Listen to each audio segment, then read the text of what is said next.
दोस्तों, जैसे ही आपकी सांस गहरी होगी, आपके अंदर एनर्जी लेवल बढ़ेगा, आपकी चिंता, डर, घबराहट दूर होंगे, आपके अंदर की नेगेटिविटी दूर होगी, सुसाइडल थॉट अगर आते हैं तो भी दूर होंगे, आपकी रोग प्रतिरोधक क्षमता, इम्यूनिटी पावर बढ़ेगी और आपकी उम्र भी बढ़ेगी। यह बिल्कुल simple but powerful and result oriented technique है, जिसे हमने इस वीडियो के पार्ट 1 में देखा, जाना, समझा। और अगर एक हफ्ते आपने प्रैक्टिस की होगी तो आपको उसका असर भी अनुभव हो रहा होगा, जो मुझे कमेंट करके अवश्य बताइएगा। पार्ट 1 के वीडियो की लिंक यहाँ दिख रही है या नीचे डिस्क्रिप्शन में भी मिल जाएगी। उसमें जैसे हमने बताया वैसा हमें प्रतिदिन व्यवहार में पालन भी करना है। जैसे कि जब भी आपको गुस्सा, डर, चिंता या घबराहट जैसा महसूस हो तो तुरंत ही जागृत हो जाइए, अवेयर हो जाइए और अपना एक हाथ तुरंत अपनी नाभि पे, नेवल पे रखिए और अपनी श्वास चेक कीजिए। नाभि पर, बेली पर हाथ रखने से तुरंत ही अंदर अवेयरनेस आएगी और श्वास ऑटोमेटिक ही नाभि से, नेवल से ही चालू हो जाएगी। यानी कि आप लंबी गहरी श्वास लेना चालू कर दोगे। शुरुआत में ना हो तो प्रयत्नपूर्वक कीजिए, लंबी, गहरी और धीमी श्वास लीजिए। जब भी कोई ऐसी नेगेटिव सिचुएशन आए तुरंत बैठ जाइए और पेट पर हाथ रखिए। कम से कम 5 बार लंबी, गहरी और धीमी श्वास भरिए। ऐसा करने से तुरंत आप राहत अवश्य महसूस करोगे। यहाँ पर एक चीज़ और अवश्य याद रखिए, जब भी आप बैठे, सीधे बैठे, अपनी रीढ़ की हड्डी सीधी कीजिए, स्पाइनल कॉर्ड सीधी, अपनी गर्दन भी सीधी कीजिए, अपने कंधे सहजता से पीछे की ओर होने चाहिए, जिससे आपके श्वास की पैटर्न को गहरी बनाने में हेल्प होगी। चलते समय भी रीढ़ की हड्डी सीधी, गर्दन सीधी और कंधे पीछे की ओर रखने की प्रैक्टिस कीजिए। अब आगे बढ़ते हैं, नई टेक्निक, नई एक्सरसाइज करते हैं। इसके लिए सीधे बैठ जाएं, एक श्वास भरिए और पूरी बाहर निकाल दीजिए, एक्सहेल टोटली।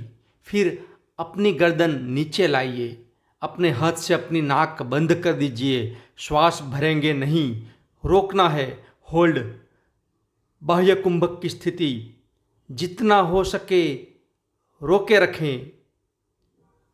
के रखें, ज़्यादा से ज़्यादा समय रुके, होल्ड। फिर हाथ हटाकर, गर्दन उठाकर, पूरा मुंह खोलकर पूरी श्वास भरिए। यहाँ पर आप इतनी ज़्यादा देर तक श्वास को रोके रखें कि जब तक आपकी बॉडी के अंदर के हर एक कोष, सेल्स चिल्ला चिल्ला के कहें कि प्लीज़ गिव ऑक्सीजन, तब तक रुके रहें।